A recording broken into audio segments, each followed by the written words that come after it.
All right, y'all. Welcome to 3Xs podcast. This is our first episode. We're going to bring you some new music, some music you've probably heard before, but we're going to review it anyways. We're going to bring you some people that are listening to stuff completely different than I am. I'm literally going to tell you what music sucks, what music's great. We're going to bring you new cities, new scenes. Ultimately, we're going to determine what is great music.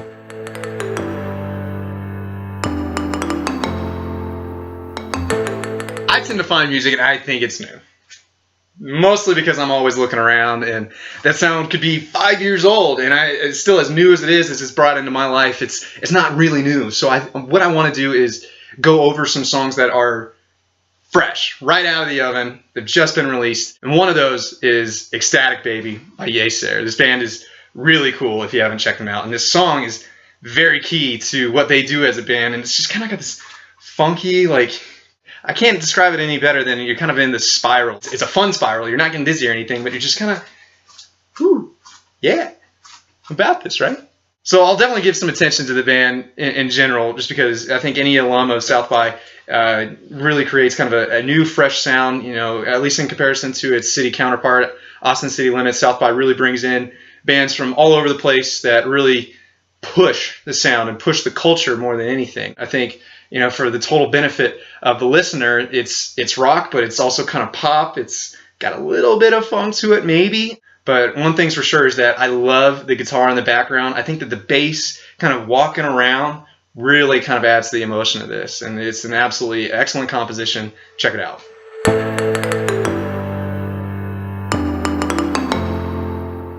The next song that's on my radar, and let's back up a little bit. It's really a television show. It's Songland. I think I've gotten to be such a cynic as a millennial that I have to play into this key of American Idol, The Voice, even some of the talents on America's Got Talent, and it just kind of gets boring for me. I hate to trip over myself a little bit that that they're mostly vocal talents on those shows, and Songland is more writing, and it's the process. And it's absolutely amazing if you haven't checked it out. But the one song I want to review is We Need Love by John Legend, because I think that this is such key to what he does, which is that he takes in other songs and he makes them absolutely better. You've got the piano going around here. You've got his vocals ringing. And I think it's a really cool thing to see all together. You've got the writing process. You've got him releasing this song immediately after the show. It's John freaking Legend. The guy is a legend. And this song is really, really awesome. All the reasons that you love John Legend, for all the reasons that you love music on television, not music television, not MTV, but music on television. And this song is absolutely amazing. Dude, throw that jam. This song is great. So the first song that I want to run through, Is It Great or Not, is Wake Me Up by Avicii. Anybody that ever got into Avicii knows the guy is extremely talented. He totally plays the EDM scene to his strengths, from that kind of spritey Swedish music all the way up to just his absolute integration of all different music types. I think this song is paramount to exactly what I'm talking about, which is that he brings in this great guitar riff. He brings in Aloe Blacc with some great vocals, and it's an absolutely amazing compilation. But first, we've got to say, okay, is it great? First criteria is it catchy? Well, at the moment Aloe Blacc starts singing and really hits the high notes, you're like, oh yeah, I love this, right? You can feel it in every note of this song. You get kind of deeply lulled into the array that he's composed, and I'll be damned if anybody could ever make a cover. So yeah, it's catchy. I'll give it the thumbs up. That's number one. So number two is, if you were to be given the aux chord at a party, are you playing this song? And I caution you at any party what songs you play, but you've got to have some sense, some intellect towards the timing of it. This song is definitely one of those. Do you start the party off with this song? It's a toss-up. It starts out a little slow, and then it kind of really gets into the bang stuff. You've got to know what you're doing. But everybody knows this song, so it's a go-to. It's an aux chord song.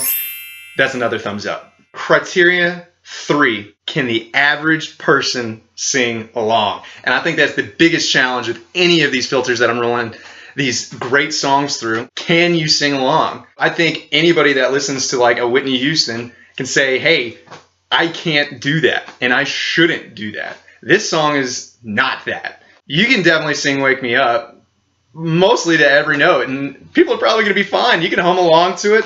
It's great, and for that reason, I think it gets another thumbs up. So all in all, I believe that Wake Me Up by Avicii is great. So 3X's podcast, first approved great song, Wake Me Up by Avicii. Your aux chord privilege has been revoked. This song sucks. So for every great song, I feel like there's a song that really kind of sucks. Take that song off the radio. We don't want to hear it anymore.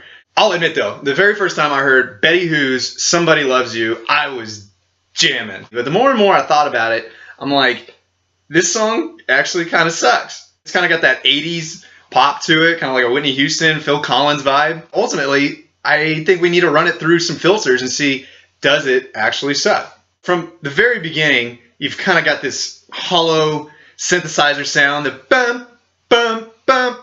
Kind of rings a little too much for me. I think Bono probably has a better idea of how to let kind of that echo reverb go. I mean, granted, as a synthesizer, it's not the same type of music, but ultimately, I don't think that it's utilized well. When you come down to it, she's remaking kind of that Whitney Houston vocal, and ultimately, she's kind of got that Phil Collins vibe to it. So it's not genuine. It's not unique. Probably those two could do it better. And I'll even ante up a little more. I think that Katy Perry could probably have sung this song a little better. Anytime that I say a song sucks, I've got to say that somebody else could do it better, right? So I've already said that Whitney Houston probably could have done it. Phil Collins probably could have done it better too with that big drum line. But ultimately, I'm going to run every single song through the gamut of, could Bob Dylan have sung it better? And the answer is yes. Who's around when the days feel long?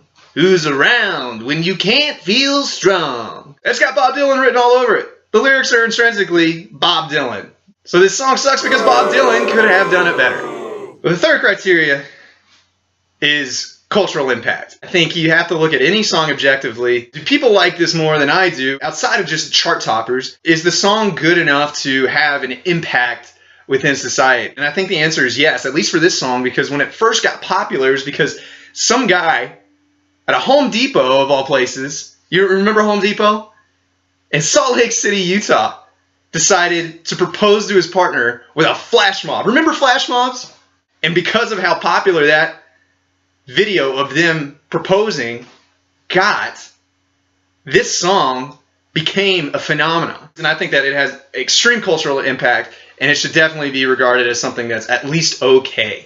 We've run it through 3 different filters, and it only checked off 2 of those that suck. So I can't give it the full, this song is bad, but it's pretty close.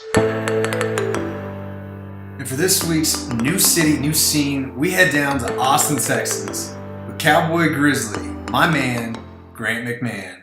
A lot of interesting music makers out here, man. Like, it seems like every other person that I meet is an artist in some form or fashion, whether that be like music or painting or photography or whatever. It's like everybody here's got their foot in the water somehow. I'm trying to like find other people that are interested in like, playing live. It's just like, it feels like everybody is kind of like interested in their own stuff, rather than like trying to like, have like a band. It's like a lot of like solo acts. What'd you say? That surprises me about Austin, that he couldn't find somebody for live band. At least in my mind, that's like Willie Nelson, right? Like, I mean, you've got, then again, he's kind of a solo. I'm mentioning one guy, but there've been plenty of good bands that have come out of that area. Oh yeah, and I feel like the opportunity is there. It's just like, it seems like more that there's an attitude with people that like, they kind of want to be like driving the ship, like they want to have full creative control over whatever music is coming out. And like for a band, like you need to be able to collaborate and for everybody to have a say and input into the music that's coming out for it to be like a real band, because like for my music, like I write and record and arrange it all myself, and I can play all the parts myself, drums, guitar, bass, whatever. But like, that's all me, it's not like I'm meeting with somebody else to write the drum part and another person to do the bass. Like, it's all coming from me. But yeah, man, I don't know. I've been listening to a lot of music lately. Yeah. So what kind of scene are you in these days? Is that I definitely took your recommendation on Peach Pit. Funny enough, I found it on Yeah. an old playlist of mine. Definitely, dude. I'm glad you like Peach Pit. They're one of my favorites lately. Like, I don't know, man. I don't know what it is about them. Their vibe is just really cool. Um, for me, honestly, I've been listening to similar stuff that I have like always kind of been listening to. You know, like psychedelic rock, psychedelic folk. Some more like indie pop stuff also. This one band that I don't know, I feel like they're pretty popular, but to me they're pretty like they're new on my radar. It's called Thundercat. Okay. And that's pretty outside of like my typical like listening, I guess. But it's like funky R&B, like kind of psychedelic, soulful also. Like I don't know, man. He's got this album called Drunk. It's like a concept album of like a night of drinking, I guess. But Same. it's funny. It's really like poignant and meaningful at times. The music in it is like really it's interesting, and the dude is just like a fucking like crazy good bass player. Like he's phenomenal. He's got some chops on the bass. Like listening to him, it sounds like he's playing a guitar because of like how fast and like just I don't know, like how technical Dynamic. he is with the bass. Yeah, very dynamic. Like he's all over the place. A couple other bands that I've been listening to. This newer, like indie, dreamy, poppy band from Britain called Far Caspian. They've got an EP out called Between Days. It's like I don't know. It's like really kind of introspective, really mellow. Like it's got some like good like summer vibes to me. Like just kind of cruising Right. down the highway, jamming out. It's really That's what I'm chill. all about. If I find music that I can roll down the windows to, then I Right. mean that dude. I mean that's immediately on a playlist and I'm listening. Definitely. I think you would really like Far Caspian. They're kind of similar to like Peach Pit, like I don't know, that same kind of like indie pop, kind of lo-fi, but also still like just like really well produced and well written and performed. A couple others like man, okay, I know I'm just kind of like listing off bands right now, but I'm just gonna That's keep doing it because they're good. awesome. This guy Kevin Morby, it's like a secular gospel album. I don't know, like Okay. it's very interesting to me because like the Legend arrangement stuff. um kind of similar but almost like he's got like a very like old school vibe. Like he's like he makes me think of like Bob Dylan or like Lou Reed. Like he kind of like is a speak singer, like like I don't know how to describe it. Like Some he's kind of not like like Cash fully type singing. singer. Yeah, kind of like that. Like where he's just like he's not like a highly trained or skilled singer, but he's got a very like unique voice. Like so far this year, that's probably my favorite album that I've heard this year. This other band, another like psychedelic rock band from Britain called Skin Shape. Um, they got some really interesting production. It sounds like he could have been recording with like Pink Floyd or something like that, like really cool, like those old crisp drum sounds. And like he's got a lot of like kind of delicate like finger picked guitars that like weave in and out of his songs. It's been a really interesting listening to him. I kind of like just discovered him, but he has like I don't know, like 4 or 5 albums, and I've only listened to one. Right? Yeah, Like, whenever you find like, something. you're looking for a new season, you're like, wait, this is healthy. This is 8. Man, I'm gonna be ready for a while, right? Yeah, definitely. Next, we'll go north to Waco, Texas, where we meet up with my good friend, Blake Berger, aka Btrain. You're in Waco. That's not exactly the EDM scene. No, not at all. So, what is it that drives you? What are you looking for? And kind of, like I know you've gone to Imagine. You're looking at what is the one up in Michigan? It's not Electric Forest. No, it's Ohio, Outside Lands. Lost Lands. Yeah. Yeah. Yeah, Lost Lands is like straight dubstep, so that would be a cool one to go to because that's like my biggest peak interest in EDM. But been getting into a lot more melodic stuff lately. Basically, the music in itself, the reason I think I enjoy it so much, just like a lot of other people, is pretty much solely based around just the feeling of the music. It's like those moments that you think about when you're in the crowd and everything just escapes your mind and everything just just completely washes out, and you just straight up live in the moment. That's what I really love about it.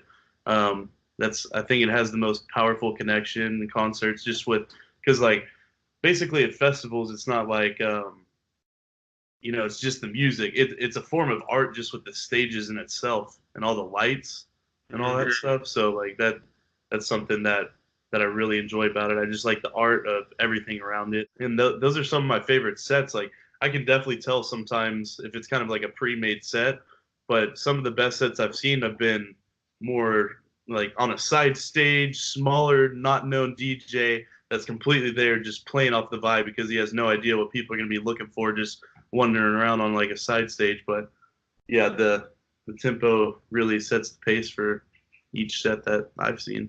And the cool thing about DJing is like if you go see a band live, they're mostly going to be playing their own songs. With DJs, the cool thing about it is bigger artists are really able to support the up and coming people because they have a full set. You just rinse all the smaller artists' names out, and that's how a lot of people get recognition. The community as a whole, EDM community as a whole, is just very accepting of all people, and that's something else that I really love. Dude, the plur. I just love unity and respect, and I honestly believe dubstep it's the next thing. I mean, everyone loves instruments and live music. How could you not like it? But I mean, with our electronics nowadays, they're only getting more advanced. And where is this coming from? From a computer. So I can only imagine what it's going to be like in 20 years. The crazy sounds and design that you're going to be able to do on all sorts of different softwares that they're going to come out with. So I mean, I really don't think it's going to die off. I think it's just going to get bigger and bigger. Cool. So who should be on my radar then? What kind of artists, what kind of songs? My personal opinion, I think some of the best producers right now are Must Die, Oliver's, Getter's album Visceral that released last September is, in my opinion, hands down the best EDM album that's ever came out. It's full of emotion, very different, unique. So Getter definitely, he's one of my biggest inspirations. Excision, I mean, Excision is the big dubstep artist. Oh yeah, that guy, he's been rinsing. There's this kid named Effin, Effin, that just released an EP that I went to a show a couple weeks ago, and everyone was playing out his stuff off his EP, killing it. He's up and coming. People like Tizoki, Ray Volpe. There's so many up and coming names right now that are just booming. But I don't know, man. I think it's really gonna sprout off in the next couple of years. I just have a feeling EDC this year had the most attendance ever. I think it was up to like 450,000 people that attended for EDC this year in Vegas. So that's crazy, man. Dude, give me something fresh to listen to. So I feel like every summer I get into a bit of a country vibe, right? Long days, hot days. You feel like you need a drink in your hand type days. One of the songs that kind of tears me a little bit apart from that strictly country sing is Old Number 7 by The Devil Makes 3. This band is a three-piece set, and they do a brilliant job of kind of taking things back to the old country in, dare I say, kind of bluesy days. It's not really country, but it is. I'm kind of at a dilemma of whether or not this is strictly country or if it's intrinsically blues. It kind of has that dark vibe. You want to be kind of in a dark room, possibly sipping on some old cocktails. Like seriously, I could be around like F. Scott Fitzgerald listening to this song. You kind of got this ragtime, like, thank you, Jack Daniels, Old Number 7. And you're just sitting there just kind of, oh, yeah, I'm about this song, right? I think that the guitar in here is really smart. I think that the bass that they've got going on with what are those pots? I see like a triple X on it. That's exactly what's going on with this song. On top of it being new and fresh to any sort of sound, I think they do a really good job of making sure that the composition is excellent. So that's our first episode of 3Xs podcast. I hope I gave you some new music, some great music. Maybe had you think a little bit about some of the music that you thought was great, but it's really not that great. And we'll be back around. Definitely check us out on our social. We're on YouTube, Spotify, and we've definitely got our social accounts up and running. If you want to see any bit of snippets, we'll go back and look at Blake Berger. We'll go back and look at Grant McMahan, a.k.a. Cowboy Grizzly. And we'll be back again with episode 2. Bye.